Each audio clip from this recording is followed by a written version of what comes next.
Assalamualaikum warahmatullahi wabarakatuh. Saya Nilam Nur Sabrina dengan NIM 215211002 kelas 2A Manajemen Bisnis Syariah. Di sini saya akan menjawab pertanyaan UAS mata kuliah Ilmu Quran dan Hadis.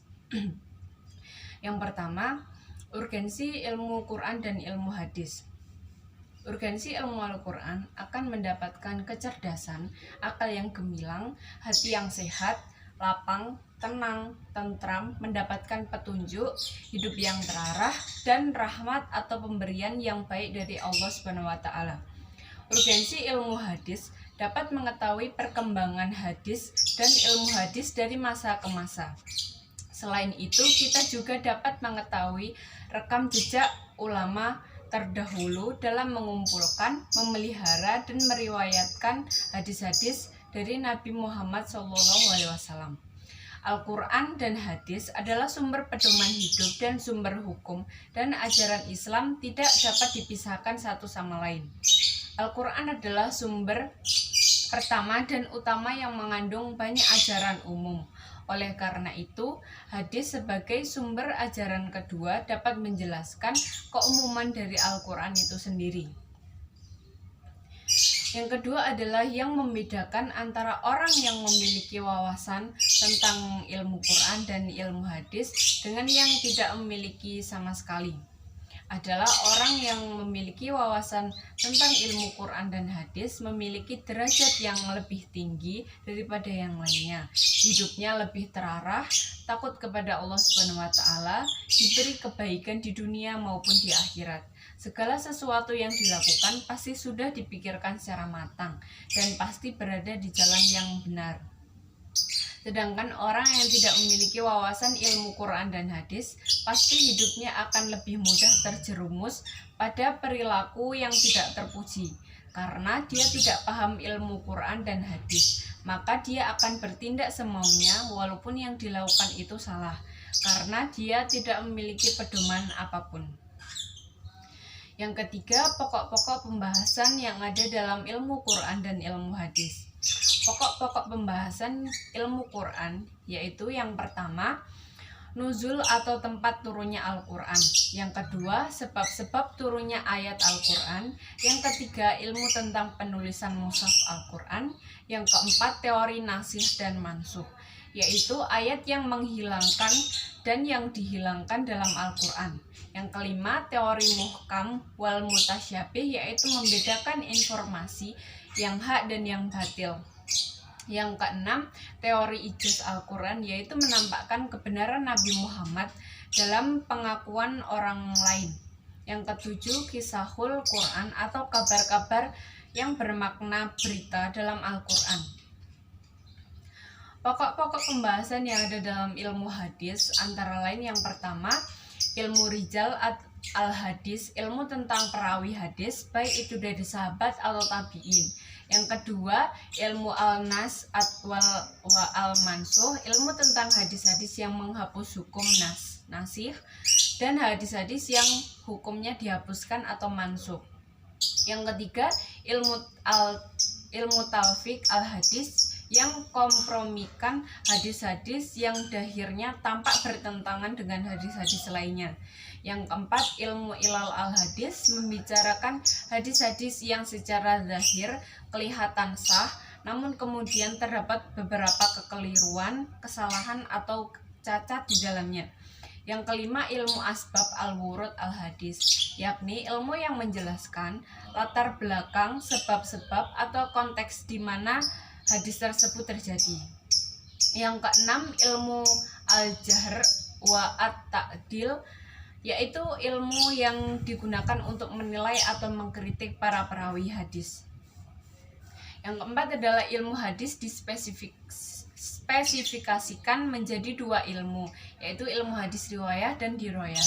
Ilmu hadis riwayah adalah ilmu yang membahas tentang periwayatan secara teliti dan hati-hati terhadap apa saja yang disandarkan kepada Nabi, baik perkataan, perbuatan, persetujuan maupun sifatnya. Ilmu ini merupakan ilmu yang mengenai periwayatan hadis. Tujuan ilmu hadis riwayah yaitu untuk menghindari adanya kemungkinan yang salah dari sumbernya, yaitu Nabi Muhammad SAW.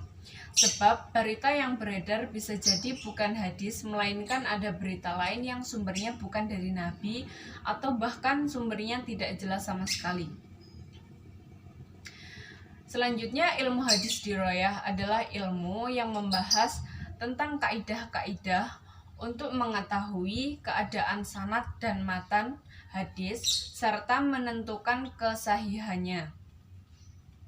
Tujuan ilmu hadis diroyah untuk menetapkan atau dapat diterima atau tertolaknya suatu hadis, dan selanjutnya untuk mengamalkan hadis yang diterima.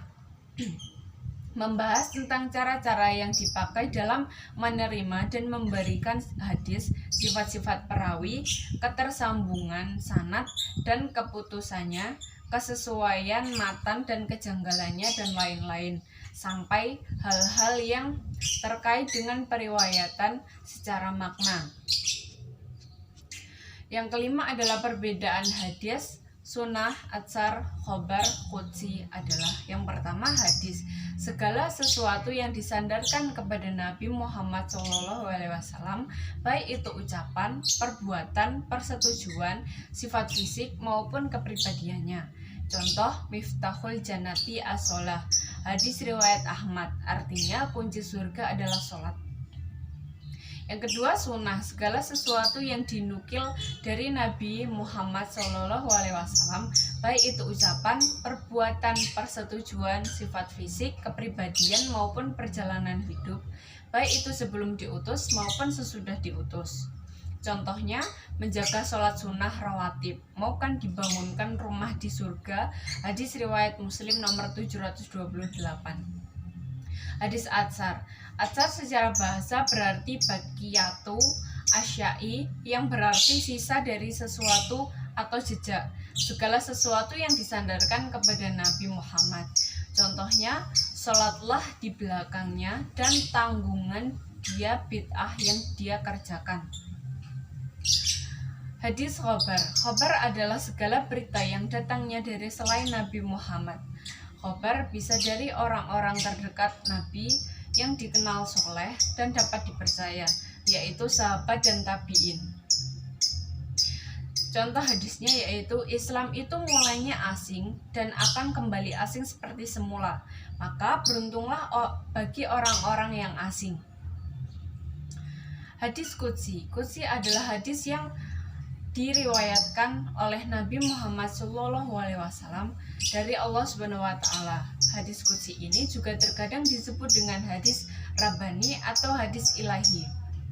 Contohnya dari Abu Hurairah radhiyallahu anhu, ia berkata, Nabi Muhammad SAW bersabda, Allah SWT berfirman, sesungguhnya aku di sisi persangkaan hambaku, dan aku bersamanya ketika ia mengingatku.